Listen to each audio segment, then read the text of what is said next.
with us Professor Sanjeeb Kumar Jena, who is a professor at the Department of Commerce, Rajiv Gandhi University, Arunachal Pradesh, India. Professor Jena is a distinguished figure in the academic realm, holding the prestigious position of professor within the department.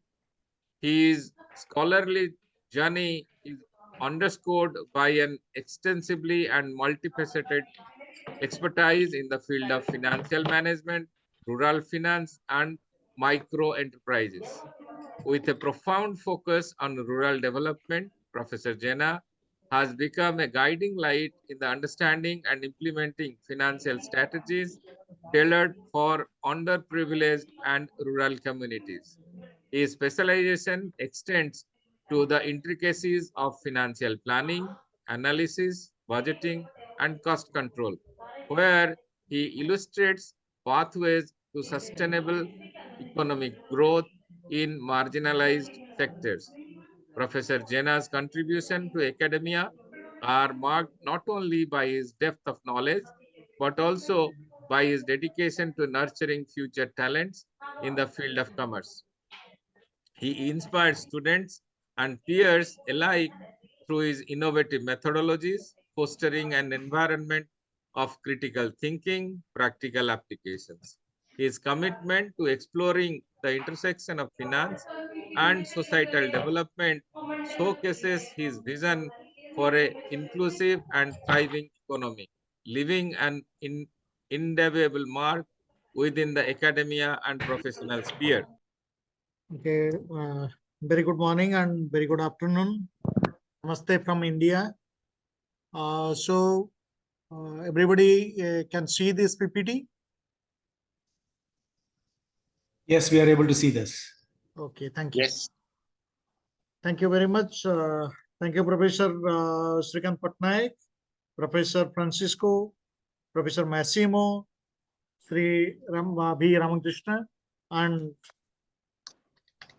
all the fellow members who are listening to this presentation. So to some extent, I am also agreeing to the views of Massimo. Professor Massimo was said that the people are not only being motivated by money, they have been motivated by identity. And my presentation is basically an empirical study, what I have done 3 years before. And it is done with respect to KBK districts of Odisha. KBK means it is Koraput, Balangir, and Kalahandi district. And I have tried to present here. I have my objective of my presentation is to say that whatever money which has been invested by the government of Odisha and government of India, whether it is in a perfect sense, whether it is a responsible investment or not, whether the objective of the schemes or objective of the developmental activities is being really fulfilled or not. And if it is not fulfilled, then what are the reasons why it is not been fulfilled, and if there is any way out, way forward, then that has been presented in this presentation.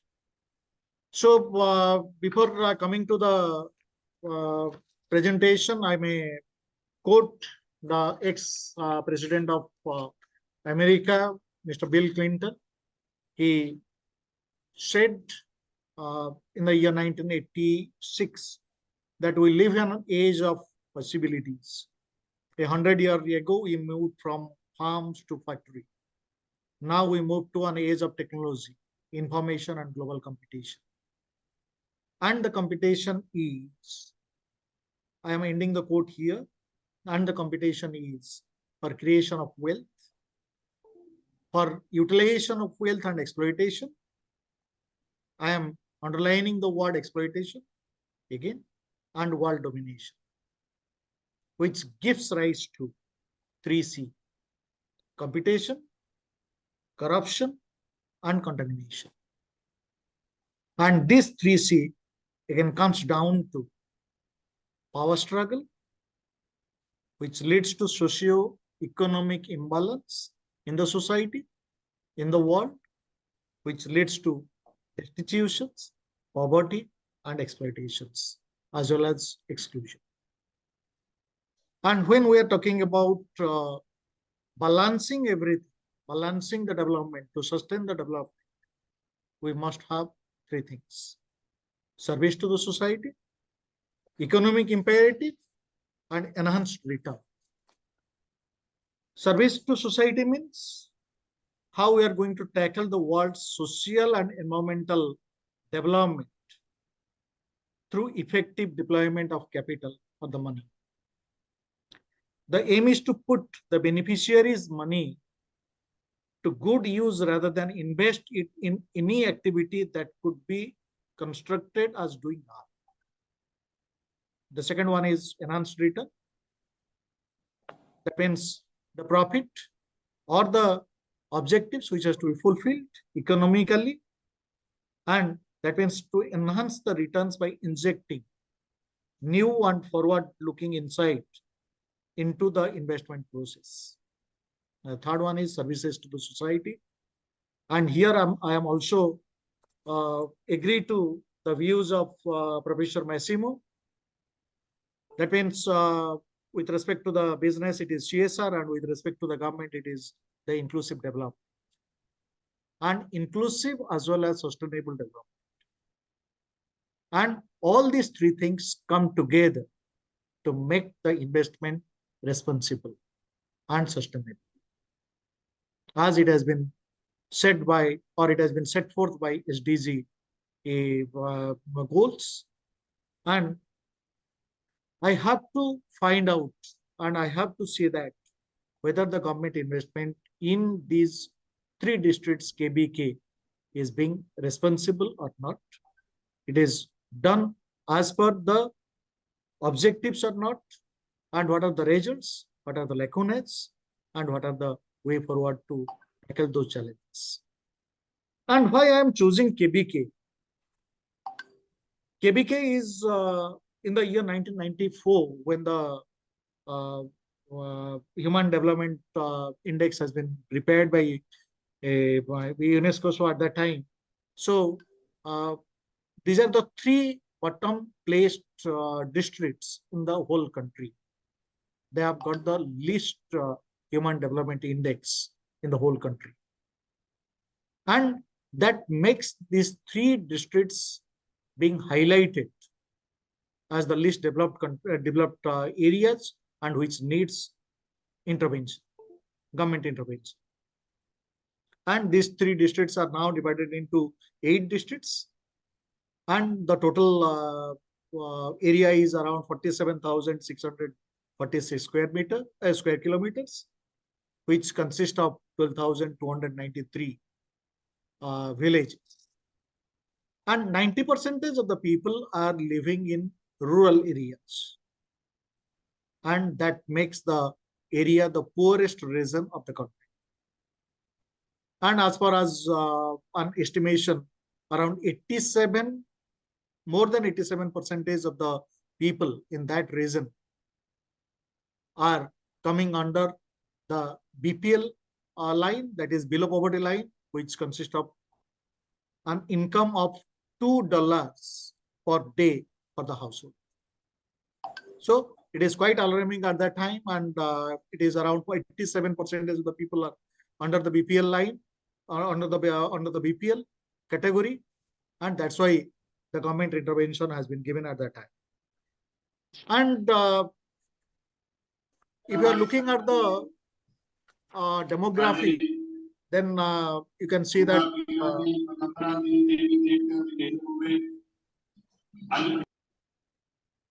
Please switch off your microphone if anyone.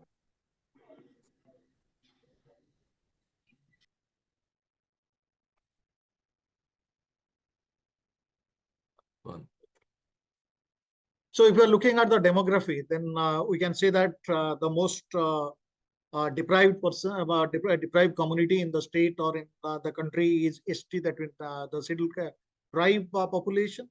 And you just look at this yellow marks in the bottom bottom map, and you can see that it is more than 50% of the population are coming under the ST category or ST percentage in these areas. The yellow marked areas, particularly on the bottom, the state, you can see that around more than 50% of the population are coming under this category.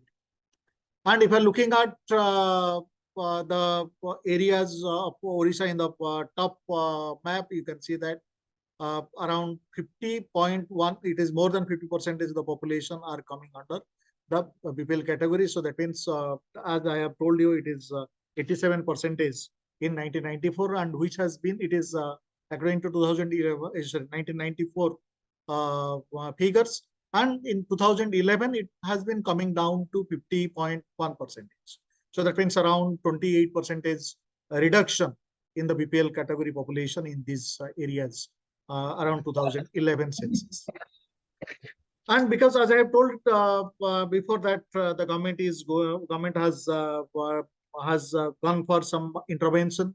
So they have got the long-term action plan first, which has been revised to revised long-term action plan, or RL type, in the year 1998 to 99, which has been running for around 9 years. That means up to 2006 and 7.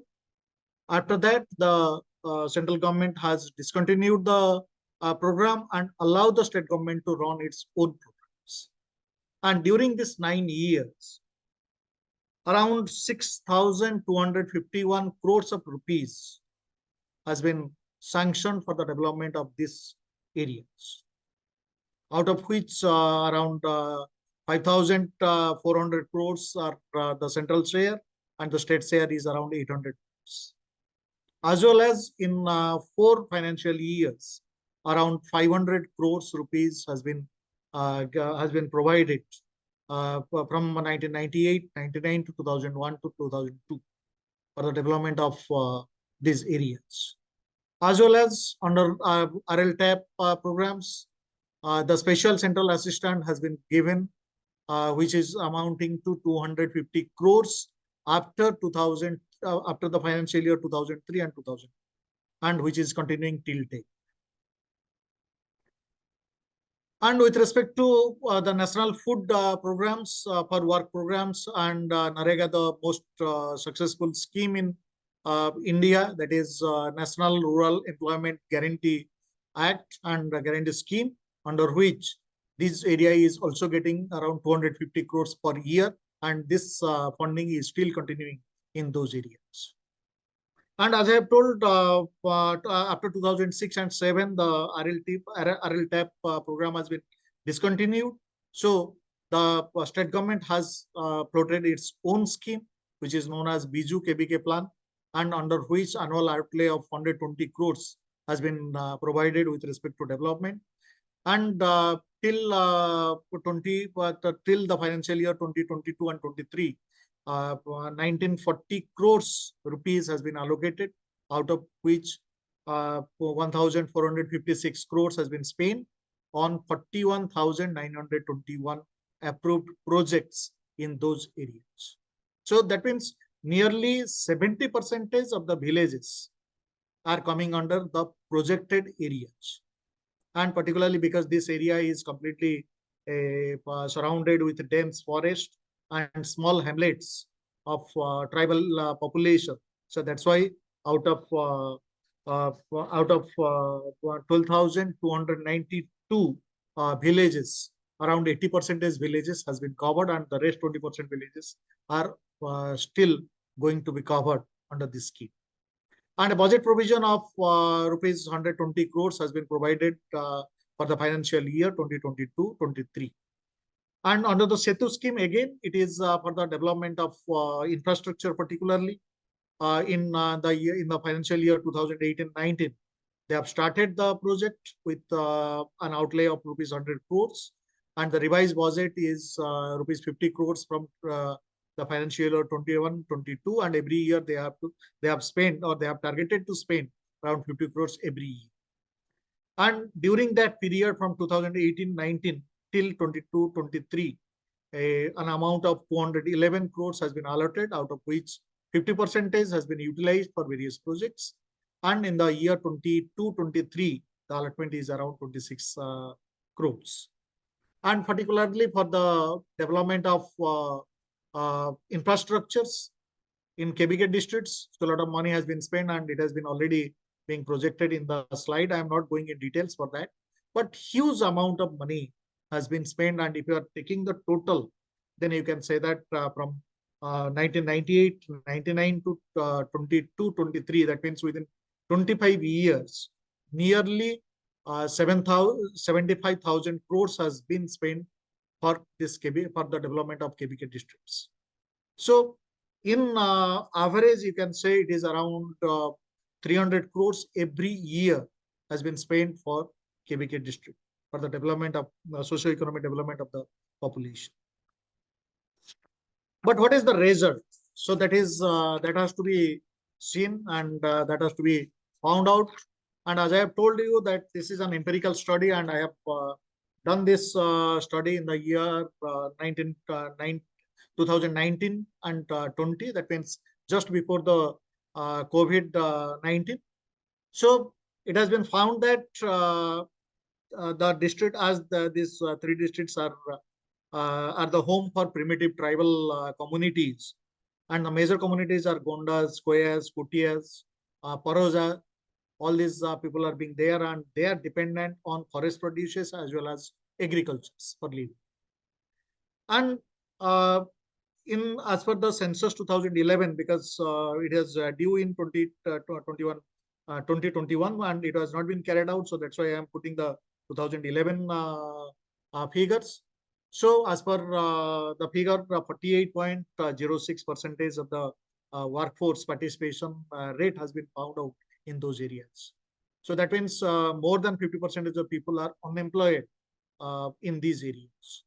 And another heartening fact is coming out that from the 2011 census, that is around 33% of the region witnesses a fall of cultivators from 33% to 26.7% in 2011. Within 10 years, there is a fall of around 7% in agricultural activities. But it has been well compensated with respect to agricultural labors. That is again 4% jump from 2001 to 2011 in that 10 years. So that indicates that the large cultivators, there is an imbalance, economical imbalance in the agricultural sector. That means the large landholders, they are being developing, and the people with low land holding, so they are being they are selling their lands to them, or selling the lands to the indigenous moneylenders. So that that's why the number of cultivators are coming down. And particularly if you are looking at the statistics of BPL families in KBK region in 2011, then you can find that in Koraput district it is 91.66%. Balangir it is 84.54%, and in Kalahandi district it is 86.65%. Whereas in Orissa it is 79%. So there is a difference of around 20%, 15 to 17% is with respect to these three districts and Orissa. And if you are looking at the income group, then that is the annual income of what I have projected here. That means 1,000 rupees per month, 8,500 to 11,000. And you can find that in Orissa it is 7.28%, where in all these three districts it's more than 7%. And if you are looking at the ethnical groups, SC, ST and OBC, scheduled caste, scheduled tribe and other population, then we can see that in ST population, in Kalahandi, the BPL percentage is 47%, Balangir 35%, in Koraput it is 54%, whereas in all over Orissa it is 29%.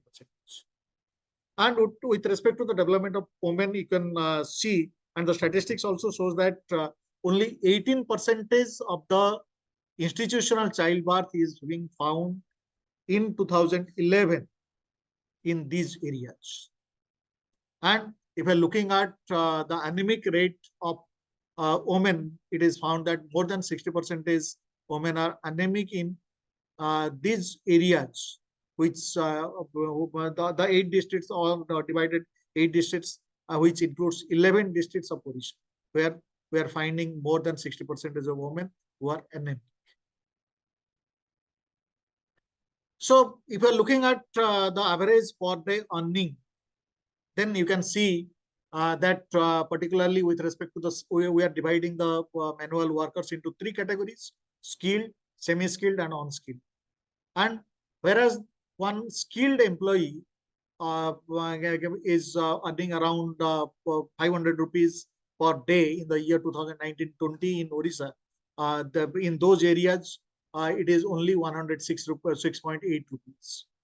And if you are looking at the semi-skilled population, it is 96.1.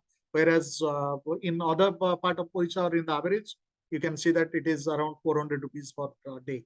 And if you are unskilled population, it is around 200 rupees. And the amount is 90 rupees only with respect to these areas. And if you are making a comparison between the male and female, then the female workers are found to be more exploited or excluded with respect to these areas. And another finding what I have found it from the study, that wages contributed to be the 44% of the total household income. The daily wage particularly is constituting around 44% of the total household annual income. And around 374 wage employment per day per household. So that means 170 man day is being there with respect to agriculture, and 204 man days for non-agricultural sources for a household in these projected areas, project run areas, and with respect to non-project run area, which villages, it is 350. So there is a less where the project is not being there. So that means it is very minimal. If you are taking the household as an aggregation of 4 wage earning population, so 374 days divided by 4 means it will be around 90 days per year. So that means out of 365 days, it is only 90 days for each person in the house. So that is very dismal with respect to the employment activities in those areas. And with respect to migration, because the employment opportunities are very less, so 15% households from projected area has been migrated. But with respect to non-projected areas, or with respect to the total migration, the SC and ST community consists of 86%. So another thing which can be found out that with respect to expenditure pattern, with respect to education, the projected the ST population are spending on average of 1,790 rupees per annum. The SC population is spending around 3,158, and the OBC people are spending around 4,108. And the total average of this area is coming to 5,200 rupees with respect to expenditure on education for the children. And for non-project villages, the amount is again less than the project running areas or project based villages. And with respect to annual household expenditure with respect to health, the health picture is very dismal, and the amount is around 2,300 rupees for project run villages, and 2,260 rupees for the household in case of non-project villages. So that means around 500 rupees per person in non-project villages. And the amount is still less with respect to ST population. So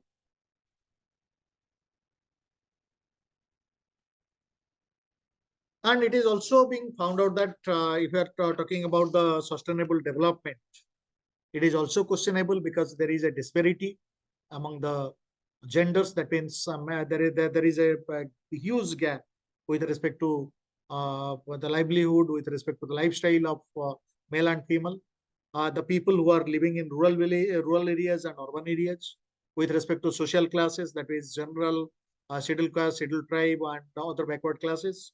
Educational attainments, that means the people who are educated, who are completing their class 12 examinations and or 10th examinations, and the people who are not being educated at all.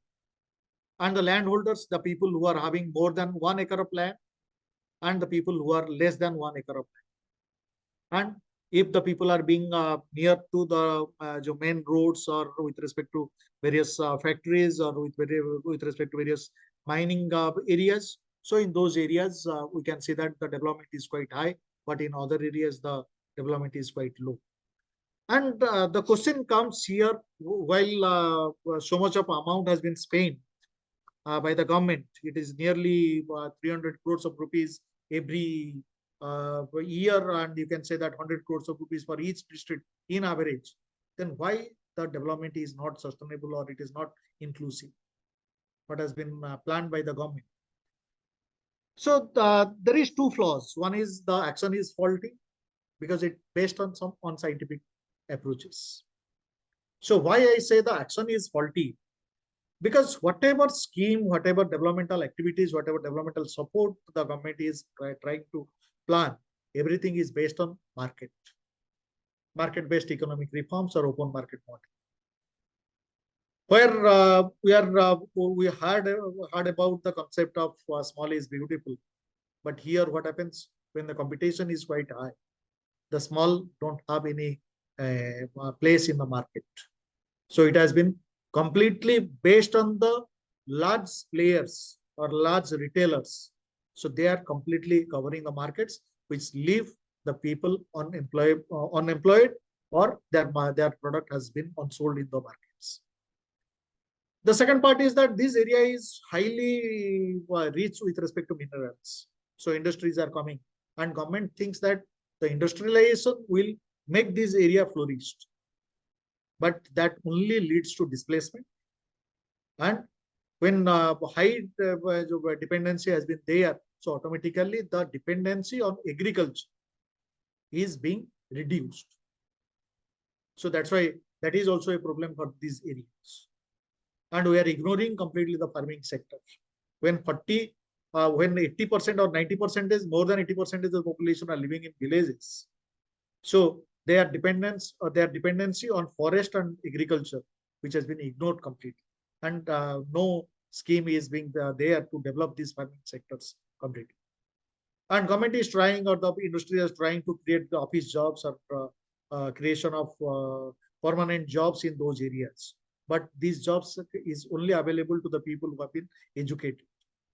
And when a household is spending around 2,300 rupees per year, so can you imagine that the people who are the children who are coming from these households will have the eligibility to have to be in the government jobs or in the office jobs?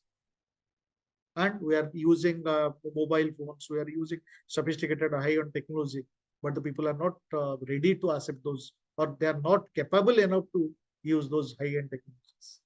And the last one is we are making the people dependent on the support system. We are going for hand holding. We are giving them fees, but we never taught them how to fees.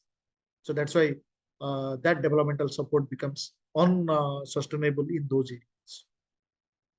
And what is the approach government is making with respect to these faulty actions?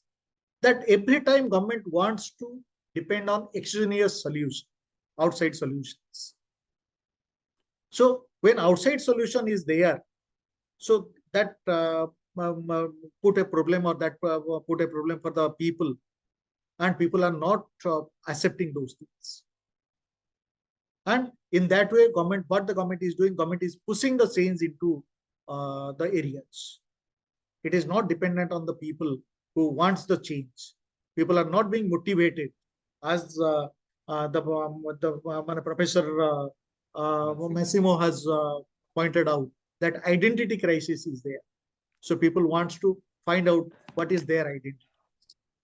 And always government try to persuade the people, give advice to the people, do this thing, do that thing. But the actual fact is that people are not accepting that. Always people are trying to plug the deficit. So they try to find out what is the plan, what is the target, and whether the target is being achieved or not. Every activity or approach is dependent on problem solving. Let the problem come, so we'll solve it. But we are not try to find out anything which will not lead to the problem. We're not doing that. We're avoiding the resistances. Diffusion planning is, long diffusion planning is being there. And whenever we are going for evaluation, we are only dependent on various attributes like relative advantage, compatibility, trialability, and the developmental support is also having huge cost. The administrative cost of using the developmental support is huge. And we are always trying to find out a corresponding leader like Mahatma Gandhi, who will just give us a new concept, but we are not dependent on our own knowledge and own knowledge systems. So what happens when I am talking about very specifically, then I have found three reasons. One is the feeling of alienation, non-belongingness. This is the scheme of the government. It is not my scheme because I am not a partner to that. And India is a diversified country, and one policy for the whole country cannot give the answer. And the people in these areas are very close to their culture and tradition and age-old practices. People can use the roots and the leaves of the plant to cure malaria, but they will never take quinine. So they are always dependent on their culture, tradition, and age-old practices. So that is the dilemma which has been found in these areas.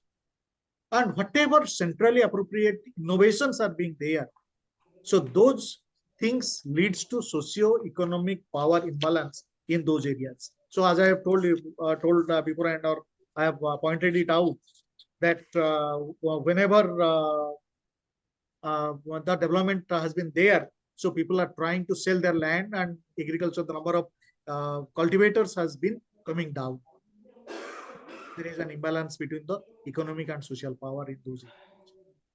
And hand-holding is the only reason. And once the intervention, when the intervention has been there, it shows that people are accepting the intervention. But finally, when the intervention has been taken out, within 1 year or 2 years, they become sick again. Those units or those organizations or those livelihood options, it has gone, or it has been failure completely for those people. So you can say only in one word.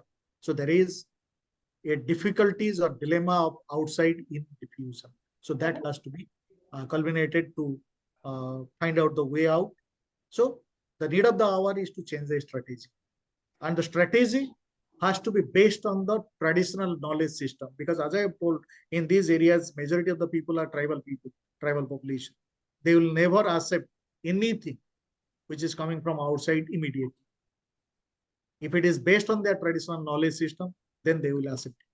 So use that traditional knowledge system to make it commercialize, make the market develop, make the individual develop, make the community develop.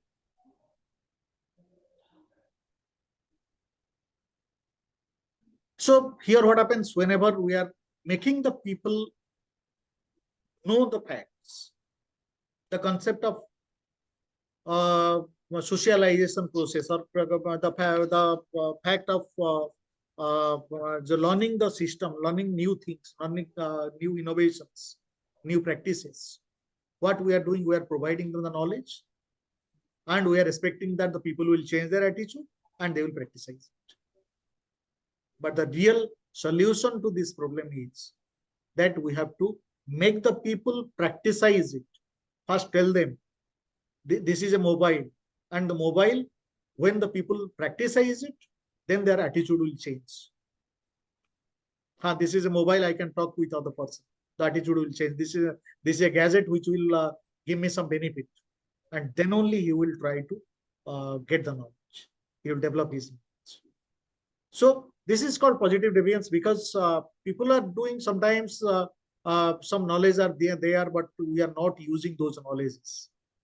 We are always neglecting those knowledges, because the knowledge which is coming, the traditional knowledge which is coming, that is coming out of the practices, which leads to the attitude, and that leads to a knowledge base, and that knowledge base has to be taken care of, or that has to be introduced particularly for this area developments, rather than giving them awareness and attitude will change and they will practice it. So that's why this type of schemes or this type of programs are not being giving that much of results in those areas for last 10 to 15 years. So the next part is the most important one, that is we are always talking about beneficiaries. We are trying to develop the beneficiaries. So that means we are making the people dependent on us. We are not making them partners. The people never become a partner in the development process. Let them share their knowledge. Let them have their ideas. They know what they want. They know what is their capabilities. And once, if the person is not having the capability, then he cannot accept whatever developmental activities which is given. So for that, the indigenous knowledge system, dependent on indigenous knowledge system, is a must. And by doing that, we can develop the livelihood activities. And in that case, the first thing is we have to develop the entrepreneurship in those areas. And for that, we have to access the capacities and capabilities.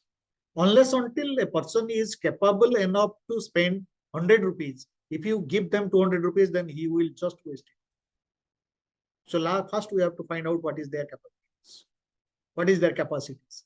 The people who can fight so much of war in their whole life, they must have something within them. So we have to find out what is that inner capability and capacities. And we have to we have to tell them to find out certain new things from their capacities and capabilities. It is not that in those areas, ideas are, entrepreneurial ideas are not. So they have got a lot of ideas. I have seen a person who has been given some awards by our ex-president Abdul Kalam at that time. And that boy, one boy was there. He was lifted the water from a foothill to the top of the hill without using any motorized pumps. He is using the concept of with the water pressure, and he is taking that to 50 feet high.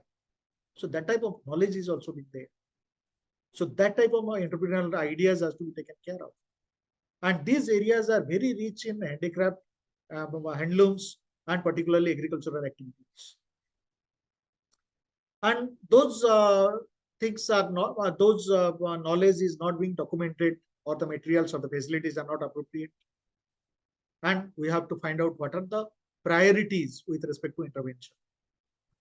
Our objective must to make the people learn fishing, not to eat fish only.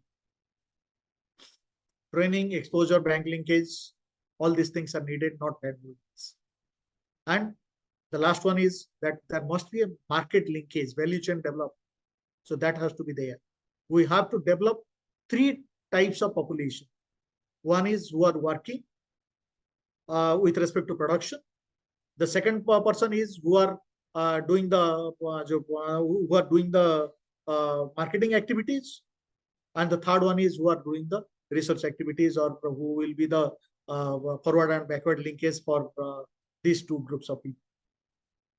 So we are only developing the producers. We are not developing the marketers. We are not developing the linkers in those areas.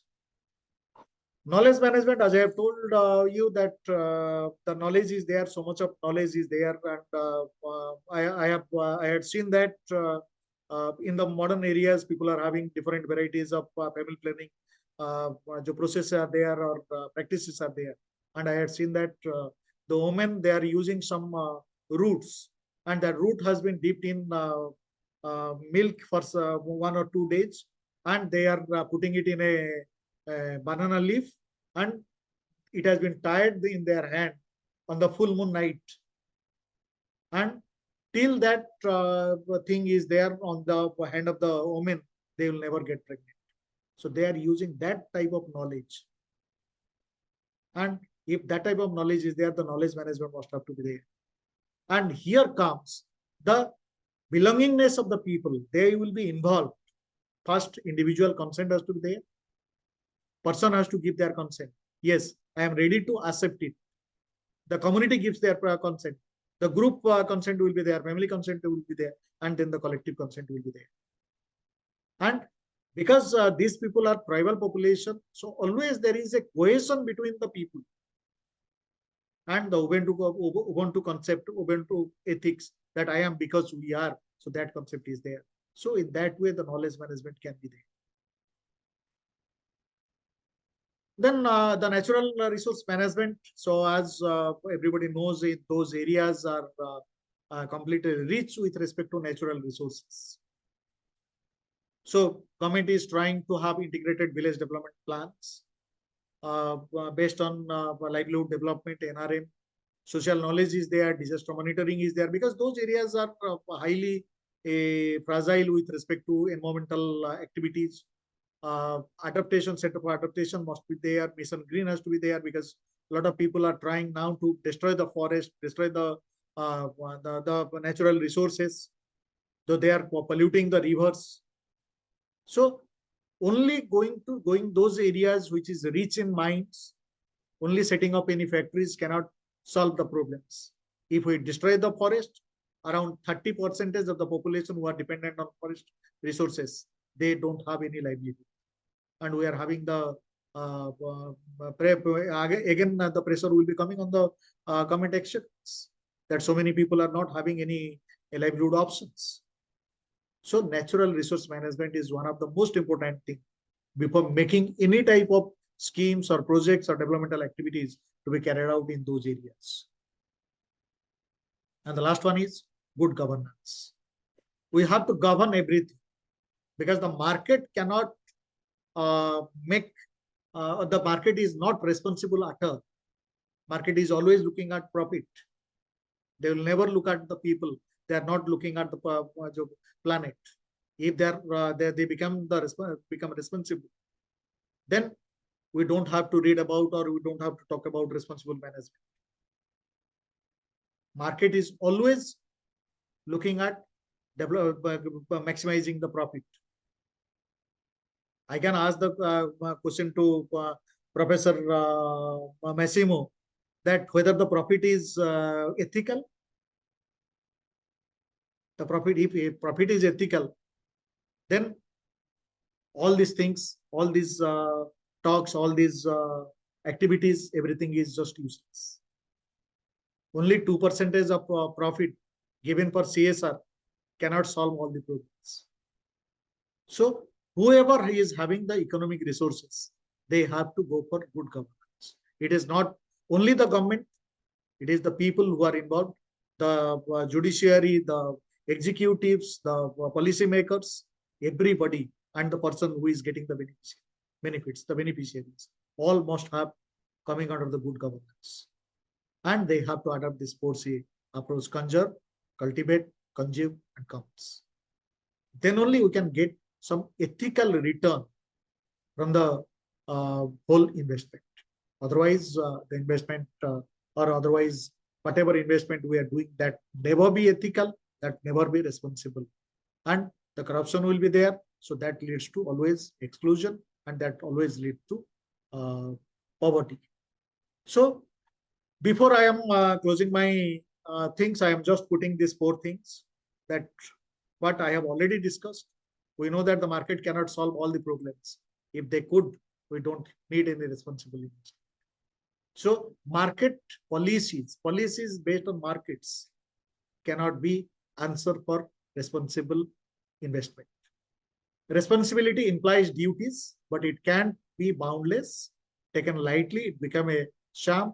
Taking on too many duties become unmanageable. So that has to be taken care of by the government when they are looking forward for floating various projects or policies or schemes. 1 or 2 pinpointed or perfect policies can make the development, but 100 schemes, policies cannot make the development a perfect or sustainable. And we have to dependent on collective responsibilities. It is not the responsibility of the investor only. It is the responsibility of everybody who is taking the benefit, who is giving the benefit, who is the policy makers, who are the beneficiaries. It is always the responsibility of it. And there is a mounting evidence that efficient market hypothesis is empirically false, and or at best a truism, the true by definition, not by observation. So whatever things I am putting forth here, this is my views and I have got it from my observations. I may be wrong somewhere, and if I am true, then that must be enlightening the policymakers to make some adjustments. Thank you.